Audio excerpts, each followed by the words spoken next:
So anybody that hella knows me understands that I have like a severe sick eating disorder, right? I haven't eaten in a restaurant in the last 7 years because I don't believe in cooking anybody's food other than my own food. Last time I did eat at a restaurant, I actually ate something. It was like this rice pilaf thing because I didn't want my mom to feel guilty that I wasn't eating without her. So I touched I ate like 2 tablespoons of it and I stopped because there were onions in it or something.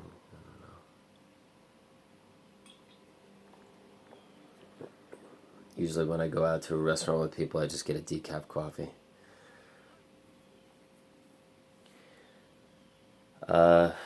Or a coffee.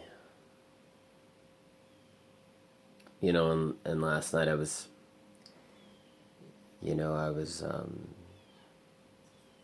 about to go to bed, and I always walk around without a shirt on. I don't really wear shirts. I always say that, when I travel, the countries I feel most comfortable in or feel really good in are countries where I don't have to wear shirts.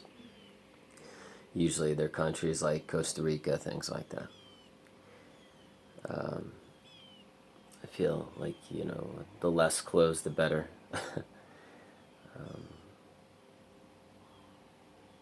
And I also really prefer warm climates. But, and every time I eat, because I only eat 3 meals a day, I eat a lot, Of course, I have like a post-meal workout. But, so, I usually get like a bloated stomach after I eat, every time I eat.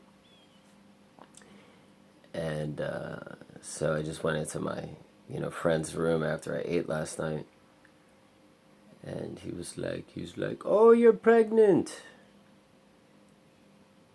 And I was like, "Yes, I am having a baby." And then this morning, of course, I'm more conscious about my stomach, and I'm more obsessed with losing stomach fat and more obsessed with attaining the perfect body.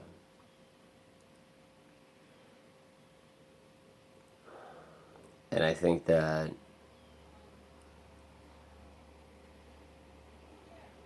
people that don't really fully understand people that have eating disorders, or people in general, people that don't even have eating disorders, I think we're so hard on ourselves with this whole body thing.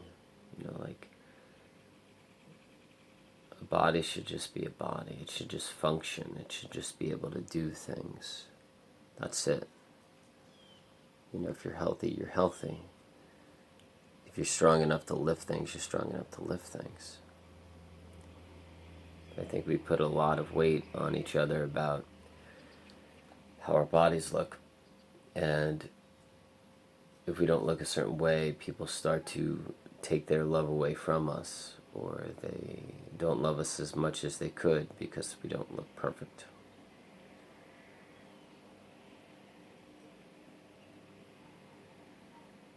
It was interesting.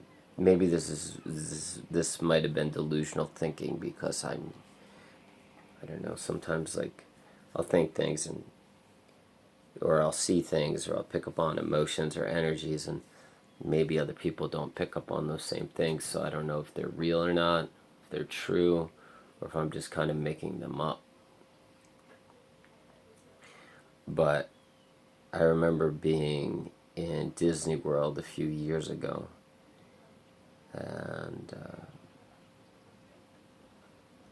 and when you're in Disney World, you wait on lines for a very long time. You're on line to go on a ride for 45 minutes. You're just going in and out of the line, and you're just looking at people, and sometimes it's an hour and 15 minutes you're on a line, so you have to use the bathroom before you get on a line to go on a ride.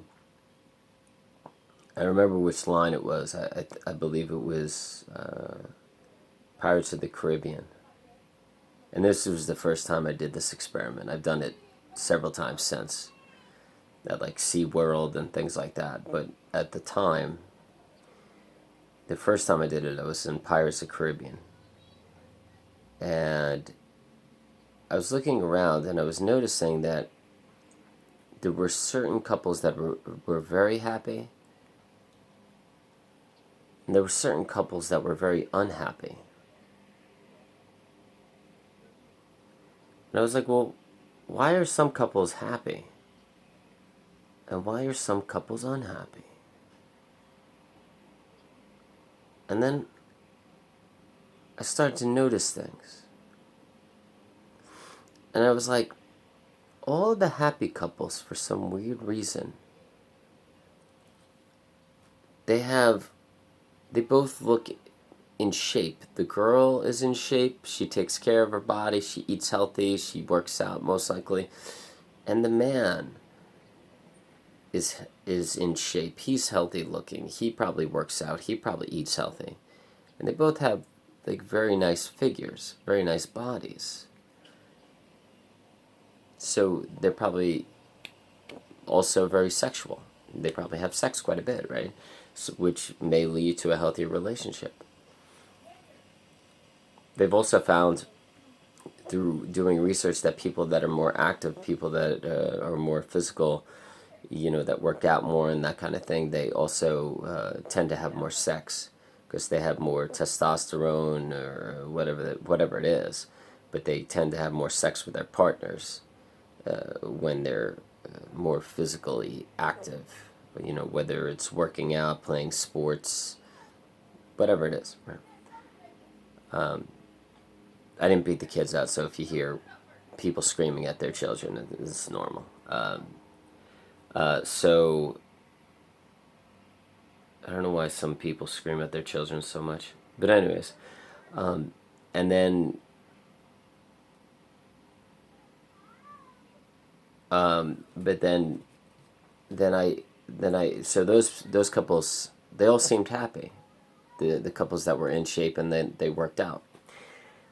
And then I noticed these other couples, they were very unhappy. And usually the woman was healthy and she was in shape, but the man let himself go. The man had like a big beer belly, he like was like kind of overweight, whatever. Or the woman let herself go and the woman was big and the woman was unhealthy. She was out of shape. She was very heavy in weight, and the man was in shape. And the man looked healthy. So those couples, they seemed unhappy because one of the partners decided to let themselves go.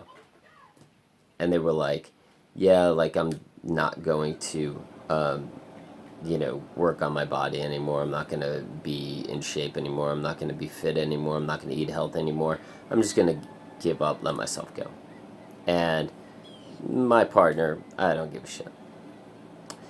And I think those couples harbor resentment and bitterness towards each other because, like, it's just like, here I am trying to, like, be healthy and in shape.